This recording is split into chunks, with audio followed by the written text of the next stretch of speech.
हरे कृष्णा। राधे राधे सभी भाई बहनों को कोटि कोटि प्रणाम।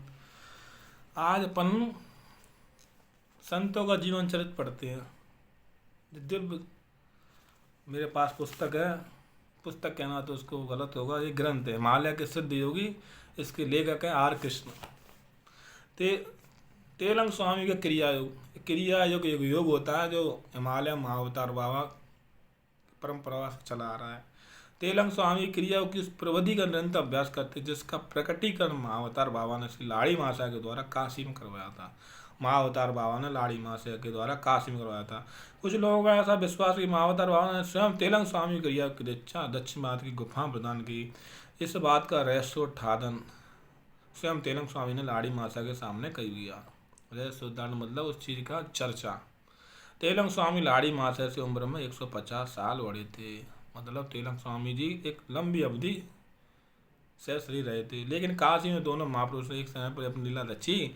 तेलंग स्वामी लाड़ी माँ से परस्पर बहुत घनिष्ठता थी, जैसे श्री कृष्ण और क्या कहते अपनी सुदामा जी की ऐसे ही बात। दोनों महायोगी बहुधा एक साथ बैठकर ही ध्यान किया करते थे। तो मेरे भाइयों, प्यारे प्यारे बंधुओं, ध्यान किया करो, अपने राधा रानी जी हुए, अपने ठाकुर जी की लीला को ध्यान किया करो। तेलंग स्वामी ने अनेक वर्ष तक दक्षिण भारत की गुफा में रहकर क्रिया योग का अभ्यास किया। फिर नेपाल में पशुपति के पास, पशुपतिनाथ महादेव नेपाल में अपने भोले बाबा के एक रूप है, एक गुफा में फिर केदारनाथ में रहकर अपनी साधना करते रहे। पशुपतिनाथ में उन्होंने अपनी एकमात्र महिला शिष्या को दीक्षा प्रदान करी। ऐसा कहा जाता है बंगाली महिला स्वामी का शिष्यत्व ग्रहण करने के लिए उनके पीछे निरंतर 10 वर्ष तक लगी रही और उससे अनुनय विनय करती रही, याचना करती रही भगवान से।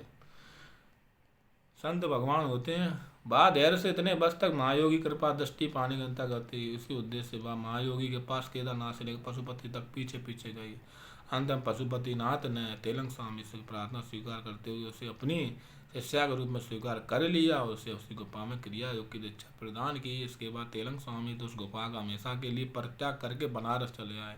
यहाँ अपनी शिष्या को अपनी गुफा सौंप दी। उसके बाद तेलंग स्वामी बनारस के घाटों पर साधना करते थे, परंतु उनकी शिष्या अनेक वर्षों तक इस गुफा में रहकर क्रिया योग की साधना करती रही। तेलंग स्वामी महिला शिष्या का नाम शंकरामाई जी होता है। ऐसा कहा जाता है कि माँ शंकराबाई जी 1978 तक लगातार अनेक लोगों के संपर्क बनी। उस समय तक उनकी उम्र मात्र 148 साल के आसपास तक पहुँच गई। कुछ लोगों ने 1978 के बाद उन्हें केदारनाथ के पास साधना करते हुए देखने की बात कही। शंकरामाई अपनी गुप्त गुफाओं में कुंभ आदि अवसरों पर निकलकर अनेक लोगों की अपनी उपस्थिति बता दी गई। शंकरामाई कुंभ में, जो कुंभ के मेला लगते हैं 12 वर्ष के पश्चात 4 जगह लगते हैं, उनमें अपनी संतों पर कृपा दृष्टि, अपने दर्शन देने की कृपा करती थी मैया। तेलंग स्वामी साधना की उस अवस्था को प्राप्त करके जहाँ पहुँचकर साधक को पद्मा जैसी किसी अवस्था में बैठकर और आंखें बंद कर ध्यान करने की आवश्यकता नहीं रह जाती। वह जागृत और चेतन अवस्था में सामान्य व्यवहार करते हुए ध्यान की गहरी अवस्था में डूबे रह सकते थे। इसलिए ऐसा कहा जाता है वह गंगा की धारा के नीचे हफ्तों तक डूबे रहकर ध्यान की अवस्था में खड़े रहते थे। हफ्तों तक गंगा की धारा में बैठे रहते थे और ध्यान करते रहते थे।